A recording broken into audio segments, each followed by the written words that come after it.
voici mon CDD Tom Villard.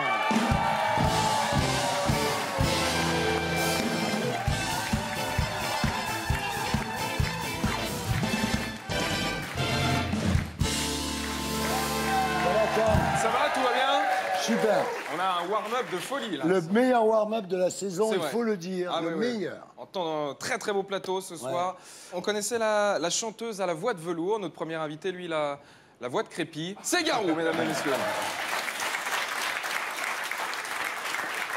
Garou, on vient de l'entendre, sa marque de fabrique, c'est votre voix très grave, votre grain de voix même. Enfin là, c'est même du gravier, je crois qu'on peut le dire. Là, c'est... Oh, tu peux y aller. Non, mais si ça se trouve, il s'étouffe depuis 20 ans et personne ne l'aide, le pauvre. C'est pas bien, quand même. Non, mais quand on entend sa voix, on peut pas s'empêcher de se dire putain, il doit avoir une sacrée paire de cordes vocales. Et non, mais ça m'a toujours étonné les chanteurs québécois parce que quand ils parlent, ils ont un accent et quand ils chantent, ils en ont plus. Heureusement. Vous voulez pas leur dire de chanter tout le temps? Non.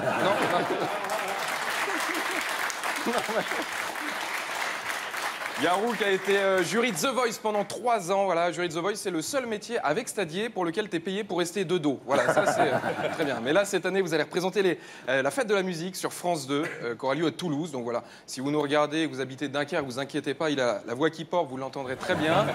Vous êtes un des fidèles, les enfoirés, bravo. Voilà, un étranger qui donne de son temps bénévolement pour aider les Français dans la galère. Voilà, vous vous rendez compte que vous niquez tout le business plan du Front National. Mais rien que pour ça, je vous applaudis.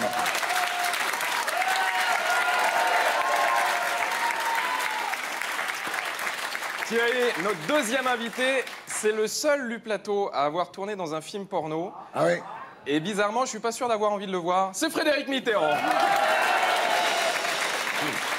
C'est ce que vous avez dit la dernière fois oui. que vous étiez dans cette émission. Vous aviez eu des propositions du colonel Kadhafi. Vous aviez tourné dans un porno. Non, mais j'ai jamais Les tourné choristes dans un à porno. Ibiza. J'ai des... Ah oui, ça c'est vrai. Frédéric Mitterrand, c'est un peu le touche-à-tout. Ah oui, ça, je te confirme. Non, alors là, votre livre s'appelle Le pays de l'innocence. Je suis désolé, mais vous cherchez quand même un petit peu, hein, Frédéric. Donc, on regarde toute votre bibliographie. Vous avez écrit Tout désir confondu, Le désir et la chance, La mauvaise vie, Le pays de l'innocence. On dirait la collection Harlequin. Franchement, il se passe quelque chose. Frédéric qui a récemment déclaré son admiration et son amour pour Emmanuel Macron. Voilà. C'est pas le seul. Non, je sais que non, mais c'est bien de déclarer sa flamme à un candidat, surtout quand il vient d'être élu, c'est toujours plus malin. C'est mieux après, oui. Oui, c'est mieux après. Puis vous allez avoir 70 ans et vous expliquez que vous voulez plus faire de politique. Oui. Voilà. Oui. Pourtant, c'est con, il vous reste encore 20 ans pour être sénateur. C'est ballot quand même. C'est vrai, ça.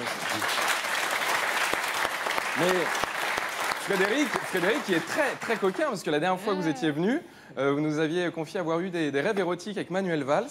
Oui. Ah là, pour être au-dessus, à part un gangbang avec Le Pen, franchement, je vois pas. Ça va. Non.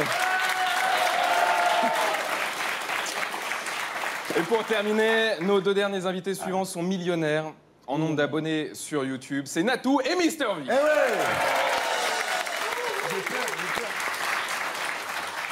Alors, après avoir reçu l'invité le plus vieux la semaine dernière avec Edgar Morin, 95 ans, là on reçoit les plus jeunes. Natou, 32 ans. Avant d'être humoriste, vous étiez policière à Draveil. Et Mister V, 23 ans. Avant d'être humoriste, vous étiez en CM2 à Grenoble.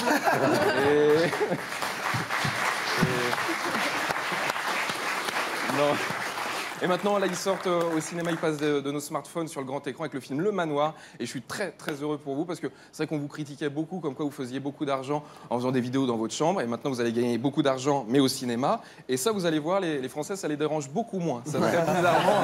Non, mais en plus, c'est resté des gens très simples. Je veux dire, tout à l'heure, Yvi, quand il est arrivé, il s'est garé avec sa Porsche et ses 2 gardes du corps. Il m'a dit bonjour. Et ça, c'est adorable. C'est vraiment. Bah ouais. C'est vrai. Alors, le pitch du manoir, c'est des étudiants qui passent un week-end dans un manoir et il y a des événements étranges. A priori, il y a un tueur qui vous pourchasse là, pendant tout le film. Pour moi, il n'y a pas qu'un tueur, il y en a 2. C'est Norman et Cyprien qui veulent récupérer vos abonnés YouTube. Ah, c'est ça, mais... Le manoir, c'est décrit comme le Scary Movie à la française. Ouais, voilà. ça. Alors, il faut se méfier de la française parce que Bob Marley français, c'était Pierre-Paul Jacques. Les experts à Miami, ça donne RIS Police Les Rolling Scientifique. Stones, c'est téléphone. Voilà. Et Joe Cooker, ça donne Garou. Donc, voilà. Hein. Allez, Thierry, bonne émission. Salut, voilà.